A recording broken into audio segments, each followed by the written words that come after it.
Again, a short prelude. Kathy never liked the name Teal, and I don't know why.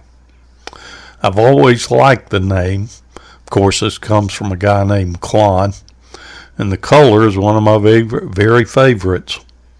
One other thing, at this point in our lives, I'm not sure Kathy knew she was a girl. She was always with me, playing ball with the other guys or getting into whatever devilment we could find to get into. In fact, I don't think she knew she was a female until they made her play on the girls' basketball team. At any rate, back to Granny's. Dinner usually came early, and it was always good. But in those years when Granny had corn planted behind the house, it was exceptional.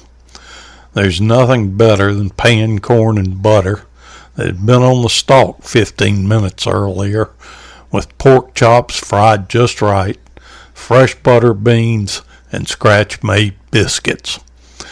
If I were granted one last meal from any time in my life, I'd be hard-pressed to choose between that meal and Daddy's fried chicken. When evening crept up on us, it held a magic all of its own. There were lightning bugs to chase, and when Whit or Jeannie were there, or perhaps with the Crosses who lived next door, chase or hide and seek to be played. If it was just Kathy and me, we often sat in the swing on the front porch with Granny, gliding back and forth in the cool of the night. In my mind's eye, I can still see the graceful ascent of the firefly-like embers drifting up from the old teepee burner at the pulp yard. Sleep was not to be looked forward to, but the energy spent during the day always made it easy for us to drift softly off into Neverland. I remember walking down to Mr. Stevens' store. We had an alligator out back, and to a shoe repair store where comic books were sold. It's funny, but to this day, I can't walk into a shoe repair shop with the smell of leather and polish without momentarily stepping back 60 years in time to that wonderful place. I remember going to the cemetery every week to pull weeds. Back then there were only 2 graves to tend, but as the years have slipped by, many tears have seen the addition of several others, including Granny's. To this day, whenever I go through Vienna, I stop and pull the weeds, and have taken all my sons and 2 grandsons to see me do this and listen to the tales of the lives of those buried there.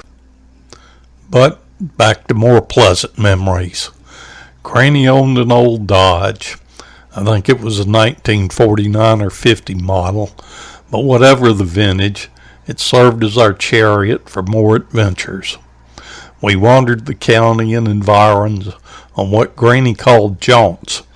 These usually included treats such as small cokes or belly washers, which is what she called large orange or grape soft drinks, rat cheese, Vienna sausage, sardines, or sometimes animal crackers. On one occasion, we ventured a good ways from Granny's to Jaybird Springs to go swimming. Never let it be said that Granny didn't have a sense of humor, because she failed to mention that the swimming hole was fed by a natural spring that kept a temperature somewhere around 12 degrees. In fact, it was probably in the 70s, but when the outside temperature was in the mid-90s, hitting that water was like peeing on an electric fence. My testicles didn't drop until I was a junior in high school. Kathy, not having this problem, nevertheless turned blue and started speaking in tongues. Maybe a little more brain damage. For the most part, we just wandered around Dooley County or maybe down to Cordele. When we go out towards the old farm, and this is the original deed to the property from 1835, sometimes we'd find catawba melons on the side of the road. These little cannonballs weighed just a pound or two, but Granny let us throw 'em out the window at signs, and to our immense surprise, every once in a while we'd actually hit one, although it never did any damage, I don't think. Granny also believed in pre-gleaning. By this I mean when the peanut crop was ready, we just stop by the side of the road and pick a few batches for boiling. All Southerners are naturally blessed with a love of boiled peanuts from birth, and we were certainly no exceptions. On those occasions when we didn't have boiled peanuts at home, there was always, almost always anyway, an old black man at the courthouse selling them for $10 a bag. Sometimes if you only had a nickel, he'd let you have a bag anyway. Either way, there was always a big smile to go with the transaction. As was the case in Warner Robins, the movies were a big treat. As a huge bonus, the movies and drugstores were the only places that had air conditioning. In South Georgia in the 1950s, this was a marvel of pure luxury. Every Wednesday we waited in anticipation of them changing the posters of upcoming movies. This could make or break a whole afternoon depending on the movies. And horror of horrors, if there was a movie coming that we really wanted to see and it didn't start playing before we had to go home, we would beg and plead to stay longer. In truth, most of the time we begged and pleaded to stay longer anyway. I only remember one movie in particular, and that's Trapeze with Burt Lancaster. In truth, I don't remember much about the movie, but rather it's the only time I recall Mom and Daddy going with us. We walked down to see the evening performance, which was another first. I guess Granny stayed home with Jeannie and Pat. Unlike now, downtown was an active place then. There were two drugstores, catty-corner to one another, pretty much in the middle. For the most part, we liked Kitchen's better than Forbes because it had a few comics, but not as many as the shoe repair store. There was a hardware store, florist, furniture store, the police station, but best of all, a great 5 and 10. It had large tables running down the center, with glass dividers that separated the small treasures. We could spend hours just deciding how to spend our quarters. It supplied our pea shooters, water guns, toy soldiers, and spacemen, but mostly what it provided was dreams of the further exploits we could have with these modest purchases. Vienna had 2 sets of railroad tracks. One down by the library, where we had a great time walking the tracks, exploring the boxcars, or climbing mounds of sand. And another across town that had a few stores that we rarely visited, but one thing it did have that was of keen interest to us was a barbecue joint. The sandwiches smelled like I envisioned heaven smelling, came hot to the touch and wrapped in wax paper. I know memory plays tricks on us, and this was probably just a mediocre barbecue joint, but in my mind, these are still right at the pinnacle of the best barbecues I've ever eaten. When Daddy and Mama and the other kids came down, we were occasionally treated to homemade ice cream. This meant a trip to the ice house, where they took huge blocks of ice and chipped it into big bags.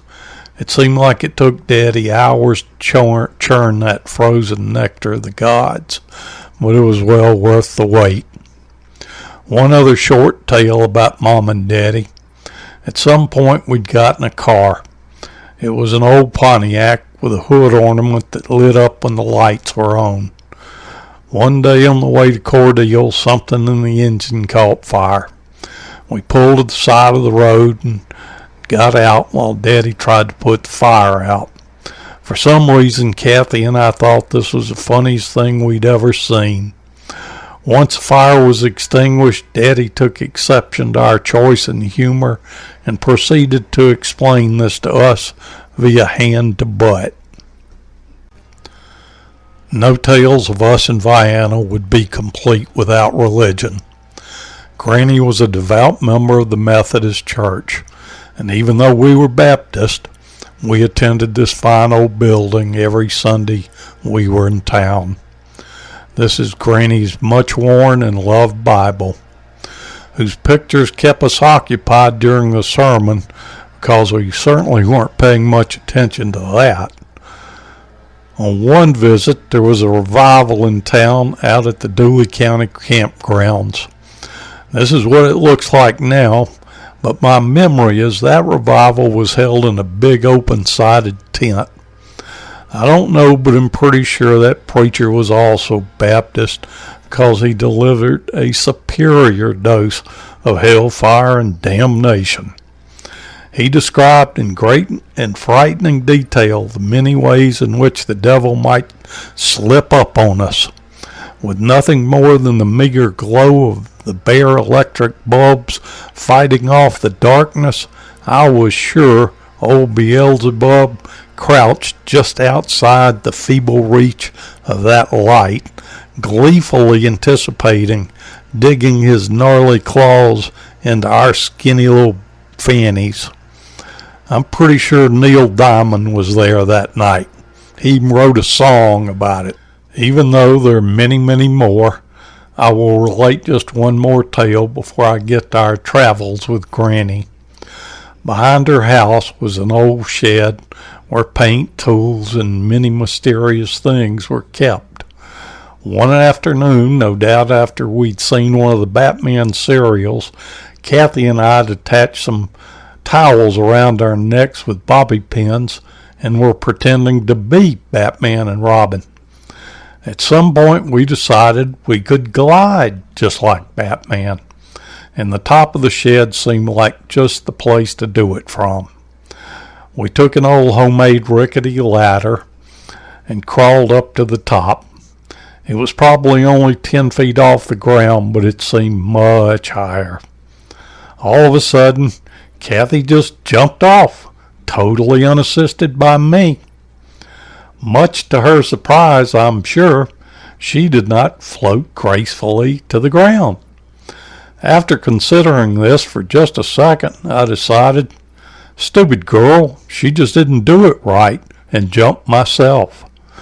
After less than a second, and much to my surprise, like Wile E. Coyote realizing he's just walked off the cliff, I plunged to the ground. In retrospect, I am astounded that the only thing to happen to us was we got our breath knocked out. Okay, it may have cost us a few IQ points, but at least I had plenty to spare.